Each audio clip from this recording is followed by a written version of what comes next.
Yo pienso que estamos en un momento importante, creo que estamos avanzando en el camino correcto.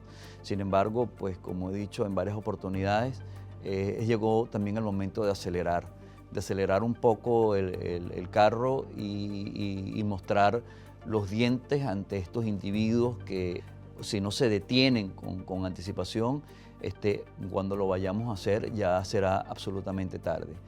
Cuando el mundo descubrió que Hitler o Mussolini eran una amenaza para el mundo, fueron muchos los que se unieron y decidieron que tenían que actuar. Yo soy de la teoría que aquí muchos tienen que unirse y darse cuenta que Nicolás Maduro, Diosdado Cabello, el señor Tarek El Aissami y otro grupo importante de individuos que tienen y hacen vida en el régimen de Venezuela son una amenaza, insisto, no para Latinoamérica, no para América, sino para el mundo. ¿Cómo hizo Iván Simonovic, ex jefe de la policía de Caracas, Venezuela, para terminar siendo un prisionero político condenado a 30 años en prisión? ¿Cómo escapó? ¿Cómo transformaron los regímenes socialistas de Hugo Chávez y Nicolás Maduro a Venezuela? ¿Y cómo se instalaron organizaciones terroristas y criminales como Hezbollah en Venezuela, aparentemente con el permiso del régimen? En este episodio nos sentamos con Iván Simonovic, actual comisionado especial para la seguridad e inteligencia en el gobierno de transición de Venezuela encabezado por Juan Guaidó y enlace con el Departamento de Estado de Estados Unidos. Esto es American Talk Leaders y yo soy Jan Jekielek.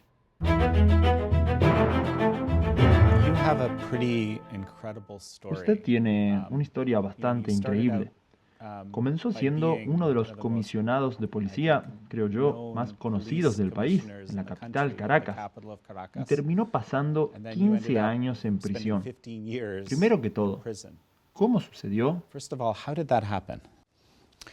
Yo empecé como detective de la Policía de Investigación Criminal en el año 81.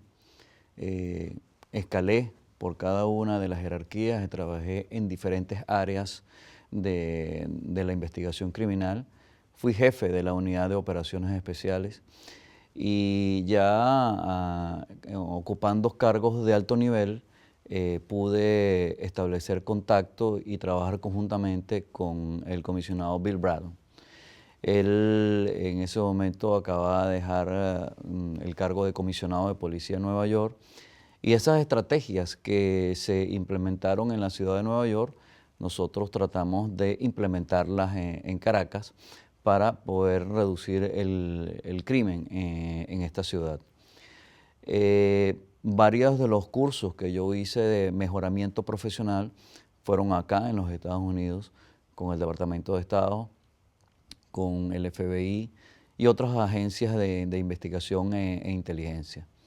Eso me dio a mí una categoría especial dentro de mi país, pero además de eso también fue utilizado como en mi contra, porque una vez pues que el sistema político de Venezuela cambió con la llegada de Hugo Chávez, los comunistas que llegaron al poder empezaron a ver en mí no un amigo, sino un enemigo. Entonces, ahí empezó a desmontarse, o sea, empezó a hacerse una campaña en contra de mi especialidad y mi conocimiento, donde me atribuían inclusive que yo era un miembro de la CIA y este tipo de cosas. Luego así, en el año 2002 hubo una impresionante manifestación en Caracas, donde más de 1 millón de personas fueron al Palacio Presidencial a solicitarle a Hugo Chávez su renuncia, porque ya era inminente sus características pues, de dictador. Las personas fueron recibidas por simpatizantes de Hugo Chávez y les dispararon a las personas que fueron a ejercer este derecho de reclamo. Ahí murieron 19 personas y por lo menos unas 100 resultaron heridas. Hugo Chávez entregó el poder o salió del poder durante 3 días y luego regresó con el apoyo de la Fuerza Armada. En ese momento ellos empezaron a reescribir la historia en Venezuela. Nosotros, en lugar de ser las personas que salvamos vidas, fuimos acusados de causar muertes. Hubo un alegato que todavía yo siempre lo he dicho que no tiene sentido en ninguna parte del planeta Tierra, porque ellos alegaban que las personas que dispararon en la manifestación eran porque estaban ejerciendo un legítimo derecho. ¿Cómo se ejerce un legítimo derecho una persona que no está autorizada para portar armas, no está investido de autoridad, contra un policía totalmente uniformado e investido de autoridad? Pero esas son las cosas pues extrañas que suceden en el país. Ya Hugo Chávez tenía el control del Poder Judicial y el caso es que fuimos a un juicio que fue totalmente amañado y, como dije anteriormente, pues yo era el blanco principal porque había sido entrenado o por haber participado en algunos cursos de mejoramiento profesional en los Estados Unidos. Este juicio se dilató aproximadamente 3 años y medio y al final unos compañeros de la policía uniformada y yo fuimos condenados a 30 años de prisión. 30 años de prisión es la pena máxima que existe en mi país. A mí me mantuvieron detenido en la sede de la policía política. Ahí estuve los primeros 9 años de prisión, donde solamente tuve acceso al sol 33 días. Todos los demás estuve encerrado en una celda donde yo no sabía si era de día o de noche, no sabía si llovía, si hacía sol, no sabía nada de lo que pasaba en el mundo exterior. Esos fueron los primeros 9 años de prisión. Luego de estos 9 años de prisión... Para aclarar esto, ¿estuvo en confinamiento solitario durante estos primeros 9 años? No, es decir, yo estaba en un pasillo donde había capacidad para poner 10 presos políticos. Durante 9 años los presos políticos fueron cambiando, el que no cambiaba era yo siempre era el mismo. Pero bueno, por ahí pasaron diferentes figuras políticas, pasaron militares, pero mi condena era de 30 años, mi condena era la pena máxima que había. Entonces, así como despedí muchas personas, recibí personas que llegaron presas y despedí personas que obtuvieron la libertad. Luego de estar todo ese tiempo en estas celdas, en esta mazmorra, mis condiciones físicas empezaron a deteriorarse y empecé a presentar problemas de todo tipo, algunas patologías un poco más complicadas unas que otras. Problemas de la vista, problemas en la columna vertebral, yo tengo una lesión grave en la columna, problemas con la respiración, problemas arteriales, todas estas cosas se fueron poniendo cada vez peor porque, insisto, pues encerrado dentro de una celda que medía 1,5 metros por 1,5 metros, que no tenía ni baño, no tenía ni siquiera un sitio para ir. Mis abogados, en especial mi esposa es abogado y ella me ejerció mi defensa.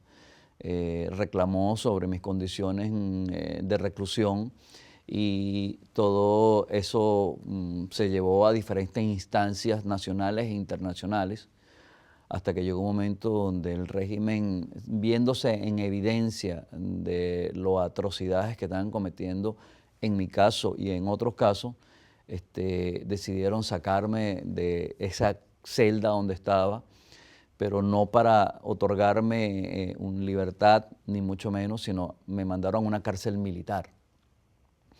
Se conoce como, el nombre de esa cárcel militar es en Ramo Verde, está en un sitio montañoso a unos 40 minutos de la capital. En esa cárcel, pues mi condición médica tampoco mejoraba porque a la final seguía estando en una cárcel.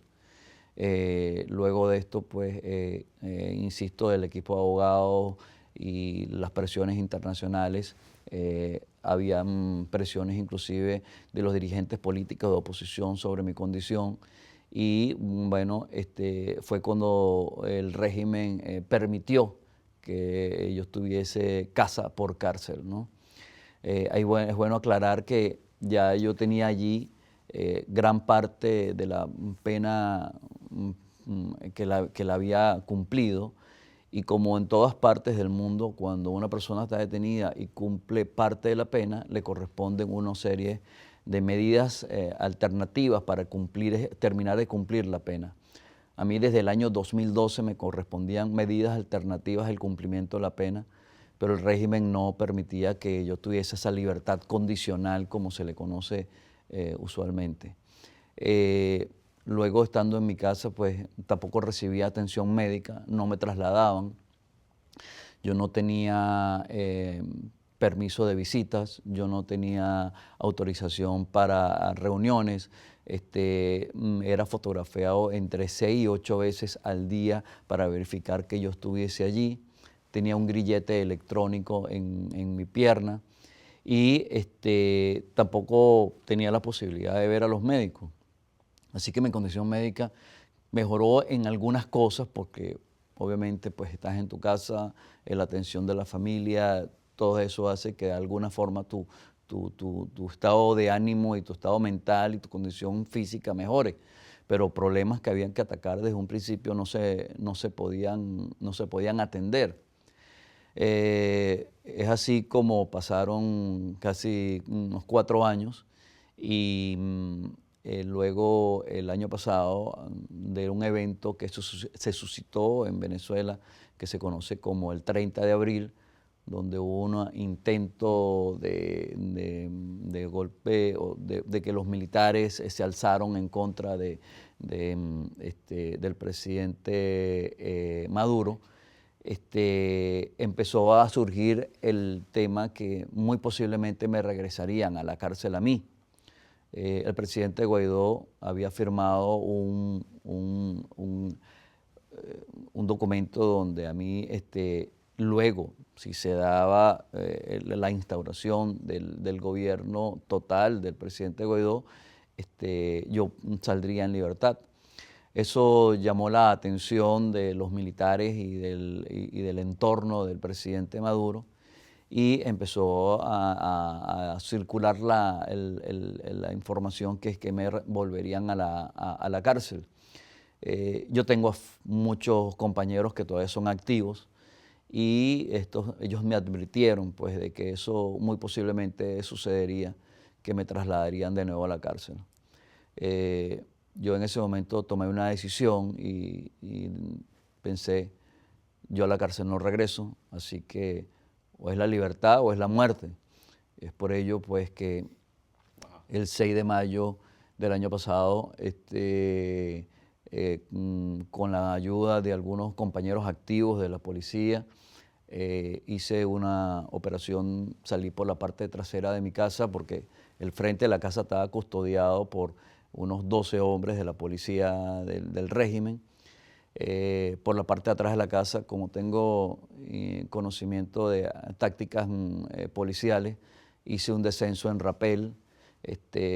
Luego tomé un vehículo con unos compañeros.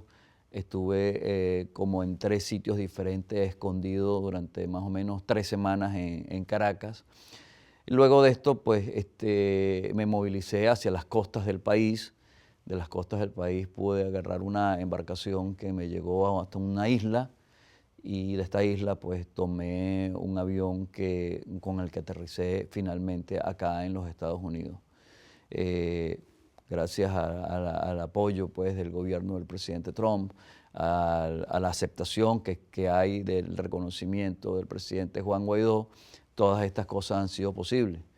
Luego de estar aquí, de ya haber aterrizado y atendido ya asuntos personales, el presidente Guaidó me ha nombrado, soy la persona encargada, el comisionado de seguridad e inteligencia del presidente Guaidó con respecto al gobierno de los Estados Unidos. Ese es el cargo que actualmente desempeño, y mi trabajo es establecer las relaciones e intercambio de información no solamente con las agencias norteamericanas, sino con todas las agencias policiales, que es lo que toda la vida hice, pues, mi trabajo de investigación criminal y en este caso, pues, aportar toda la información y todo lo que sea necesario que sirva para erosionar el régimen que actualmente tenemos en Venezuela. ¿Cuánto tiempo pasó desde el momento que escapó de su casa hasta entrar a Estados Unidos? ¿Cuán largo fue este tiempo? Más o menos 3 semanas y algo, o sea, yo diría casi un mes desde que escapé de mi casa hasta que pude aterrizar acá en los Estados Unidos. Mi familia, mi esposa, por cuestiones personales, no se encontraba en el país y entonces para mí también eso fue algo que era importante, puesto que yo sabía que, como ha sucedido en otros casos, si yo escapaba y ella estaba allá, hoy en día la detenida fuese ella, pues. Mi casa fue incautada por el régimen, me la quitaron, la tomaron para ellos. Un abogado del equipo que trabaja para mí está preso, lo tienen detenido de una manera totalmente ilógica, porque si mi esposa no sabía, ¿cómo le iba yo a decir a un abogado? Esto era una información que era absolutamente, había que manejarla con muchísima discreción, con muchísima serenidad, puesto que se evidenciaba con las actuaciones del régimen que si ellos llegaban a detectar lo que yo estaba haciendo, sencillamente pues ellos actuarían y posiblemente yo terminaría muerto, como han terminado algunas otras personas que son opositores del régimen de Nicolás Maduro. Noté en sus fotos que tiene unos hermosos hijos. No estaban en el país tampoco. ¿Es así? Sí, tengo una hija mayor que vive acá en los Estados Unidos. Ella vive en Denver, Colorado, está casada con un ciudadano americano. Y tengo 2 hijos que viven en Alemania. Ellos, por parte de mi esposa, pues tienen la nacionalidad, el pasaporte europeo, y ellos estudiaron en un colegio alemán. Y dado pues que las circunstancias que estaban alrededor de nosotros en Caracas, lo mejor era que ellos salieran del país. El apellido mío no es un apellido muy común en el país, así que cada vez que ellos decían el apellido, por supuesto, pues llamaban la atención. Entonces, bueno, finalmente ellos terminaron haciendo su vida en Alemania y es donde están culminando sus estudios universitarios. Es una cantidad increíble de tiempo para estar así. Incluso antes de ir a su casa con su esposa, aunque seguía encerrado, durante esos 10 años, ¿cómo se mantuvo unida la familia? Eso es una muy interesante pregunta. Yo creo que ahí entra en juego algo que son los valores familiares. Mi familia, gracias a Dios, tiene unos muy fuertes valores familiares y eso es lo que nos mantiene unidos. Yo creo que simplemente pues asumimos esto como un reto. Son cosas que pasan a las familias les pasan diferentes cosas. Puede ser una enfermedad, puede ser una tragedia económica, puede ser, en este caso, pues nuestra tragedia fue esta y tenemos que asumirla con seriedad, responsabilidad y si esta es la que nos tocó, tenemos que lidiar con ellos y salir adelante. Y es el mensaje que nosotros siempre dimos a nuestros hijos, que mantenernos unidos era lo que nos iba a dar la fortaleza para poder afrontar todo y salir airosos de esta situación. Vayamos un poco más atrás en el tiempo. ¿Qué rol tenía usted cuando Chávez llegó al poder? ¿Cuál era su rol en la policía en ese entonces? Cuando Hugo Chávez llegó al poder, yo en ese momento estaba en la Policía de Investigación Criminal, en la Policía Técnica Judicial, y yo era el jefe nacional de operaciones. O sea, mi cargo era supervisar y auditar todas las actividades operativas que existían dentro de Venezuela desde el punto de investigación criminal. Y apoyar pues, en actividades que fuese necesario, operaciones tácticas, operaciones especiales. Como mencioné anteriormente, yo parte de mi carrera la dediqué a la parte táctica y es por eso pues que hice carrera allí. Luego de esto, yo fui pedido en comisión o prestado como comisionado de seguridad de Caracas nada más. La policía donde yo pertenecía era nacional, pero me pidieron simplemente para que me encargara de resolver el problema de la criminalidad en Caracas. Es en esos momentos donde por mis vínculos con la policía de Nueva York conocí al comisionado Bill Bratton y alguno de su staff. Y entonces empezamos a trabajar y a diseñar sobre unas estrategias, las mismas que se aplicaron en Nueva York para la reducción del delito. Queríamos hacer un espejo de esta en la ciudad capital de Caracas y reducir los delitos.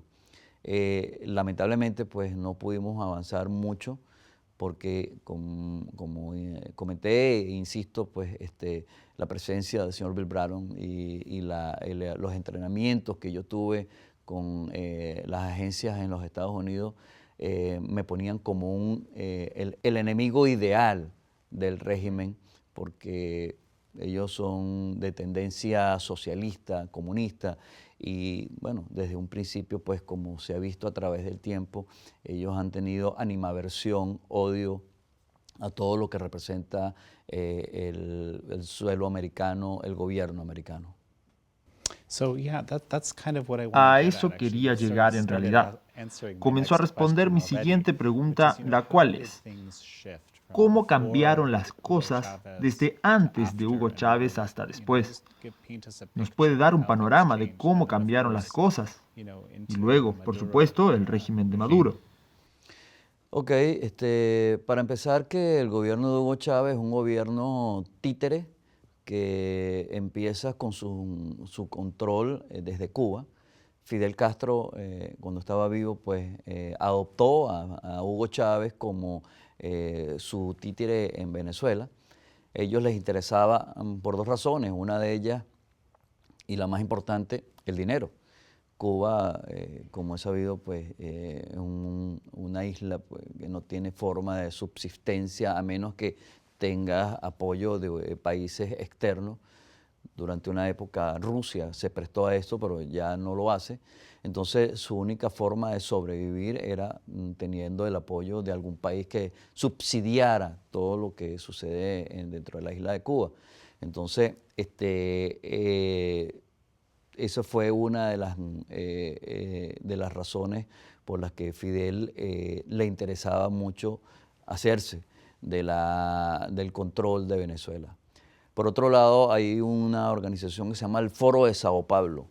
El Foro de Sao Paulo no era más que una congregación de socialistas y comunistas, que yo digo más bien de criminales, que en Latinoamérica han tratado de impulsar la instauración del socialismo.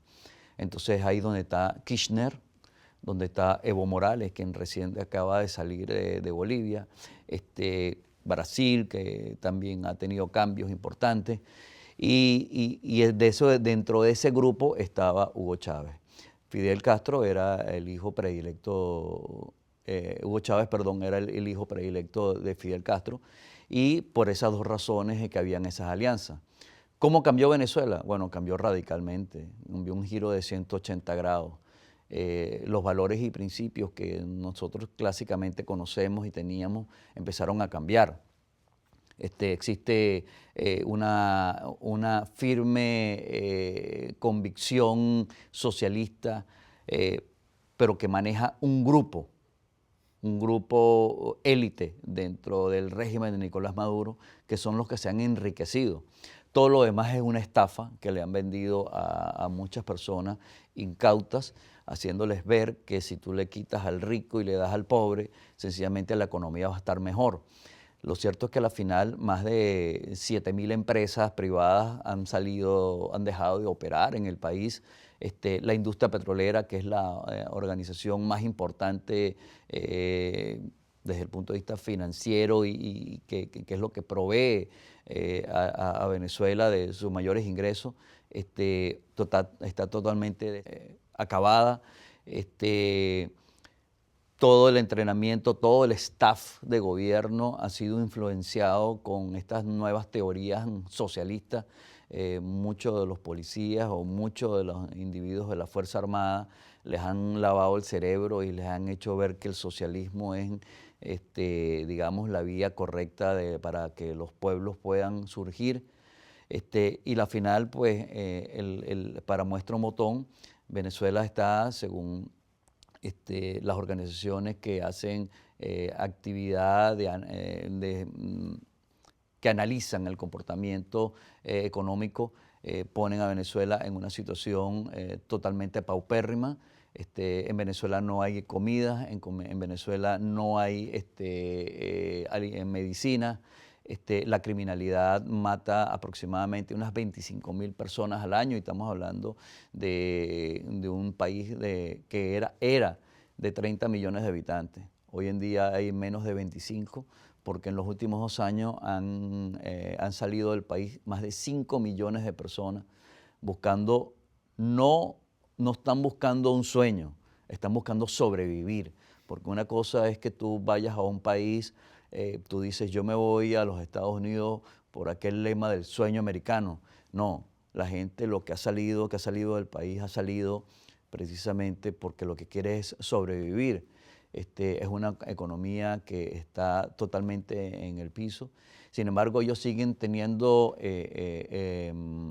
manteniendo un control férreo sobre la Fuerza Armada y un número muy pequeño de generales son los que, digamos, mantienen el control de esto y lamentablemente pues no hemos podido avanzar hacia la democracia que se merece el país y que necesitamos retomar. En Venezuela lo que está instalado es un régimen totalitarista donde quien no comulgue y quien no esté de acuerdo con las ideas que promueve el dictador Nicolás Maduro y su entorno, sencillamente termina preso o muerto. Las sanciones que se le han puesto a Venezuela, que son sanciones personales, sanciones a individuos, y la forma como se ha manejado todo el tema de asfixia financiera al régimen de Nicolás Maduro, lo que ha hecho es abrir una puerta, por otra parte, a fortalecer las alianzas con organizaciones criminales internacionales, que son, por ejemplo, la FARC, que ya tiene años trabajando con Nicolás Maduro y con Hugo Chávez, el ELN, otra guerrilla colombiana que tiene años trabajando con Nicolás Maduro y con Hugo Chávez, organizaciones terroristas de amplia reconocida como Hezbollah. El brazo armado de Hezbollah tiene operaciones en Venezuela. El sur del país, algo que se conoce como la Faja del Orinoco, ha sido entregada a estas organizaciones terroristas y ellos de allí hacen 2 actividades criminales. Una de ellas es la explotación de la minería, la explotación de todo tipo de minerales que hay allí. Ahí hay diamante, hay hierro, hay cobre, bauxita, y por otro lado el narcotráfico. Todo ese dinero se utiliza para poder mantener a estas organizaciones operativas. Las organizaciones criminales hoy en día funcionan como las empresas. Tienen un área operativa y un área financiera. El área operativa es la que se encarga de hacer las cosas, pero el área financiera es la que se encarga de manejar el dinero, el flujo de caja que permite que las cosas operativas funcionen. Hezbollah es auspiciado, es una organización auspiciada y alimentada por el brazo, por Irán.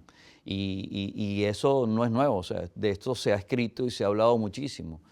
¿Qué hicieron hace poco 2 o por lo menos unos reconocidos integrantes del régimen de Nicolás Maduro cuando sucedió el evento del señor Soleimani? Bueno, ellos salieron a rendirle honores en Venezuela. ¿Por qué? Porque Venezuela, el régimen de Nicolás Maduro, quiere mantener una alianza importante con Irán, porque les ayuda a que en Venezuela se implante un terrorismo y es la lavadora de dinero del resto del mundo. Como lo he dicho en algunas oportunidades, Venezuela hoy por hoy es la lavadora de dinero más grande del planeta, porque es el régimen completo que se presta. Cualquier organización criminal, dedíquese a lo que se dedique, tráfico de órganos, tráfico de drogas, tráfico de diamantes, lo que usted quiera, necesita legitimar capitales y lo que tiene es que hablar con las personas que están vinculadas al régimen de Nicolás Maduro para que le faciliten, le abran las puertas y los protejan dentro del territorio de Venezuela para que ellos puedan hacer libremente todas sus actividades criminales. Es increíble oír esto, pero por supuesto el secretario Pompeo ha hecho referencia de estas actividades de Hezbollah a sueldo. Creo dijo, ¿es esto en lo que está trabajando con las fuerzas del orden y la comunidad de inteligencia aquí en Estados Unidos? ¿Son estos asuntos o hay algo más? Sí, parte de mi trabajo es recabar toda la información que alimenta los casos y lleva a concluir que efectivamente pues, este régimen facilita, ayuda, presta, colabora con organizaciones importantes criminales del mundo. Esto no es ningún secreto. O sea, el señor Pompeo lo sabe, así se han planteado en las diferentes instancias del gobierno americano. Hay dos trabajos importantes que se han estado haciendo.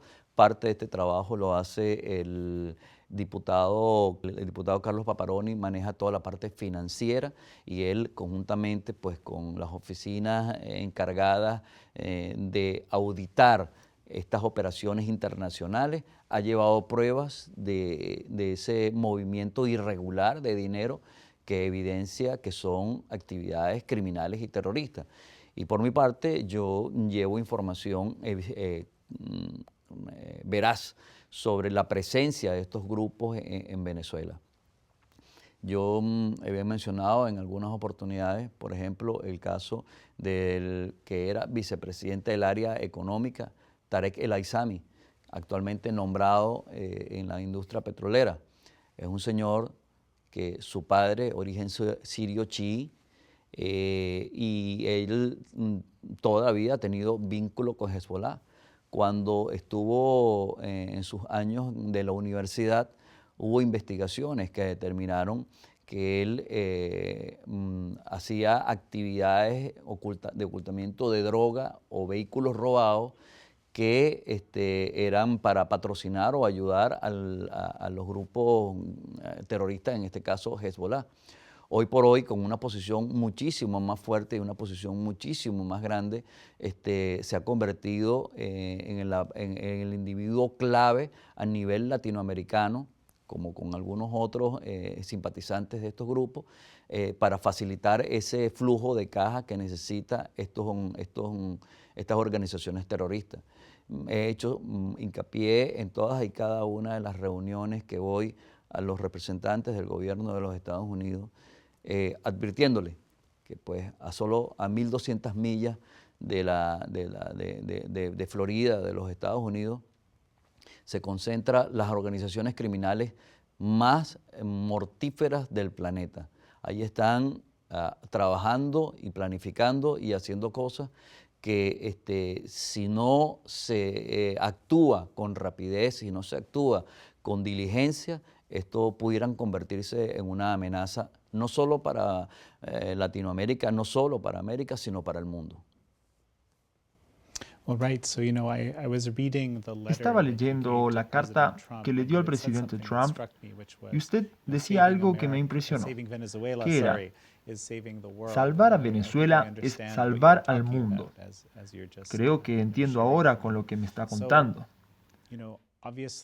Obviamente, en este punto no va a volver a Venezuela, pero ¿qué esperanza ve en este momento y qué debería hacer la comunidad internacional? ¿Qué debería hacer Estados Unidos, según usted, ahora? Lo primero que hay que decir es que al presidente Juan Guaidó lo reconocen 60 países y dentro de estos países están los poderes más importantes económicos y políticos del planeta.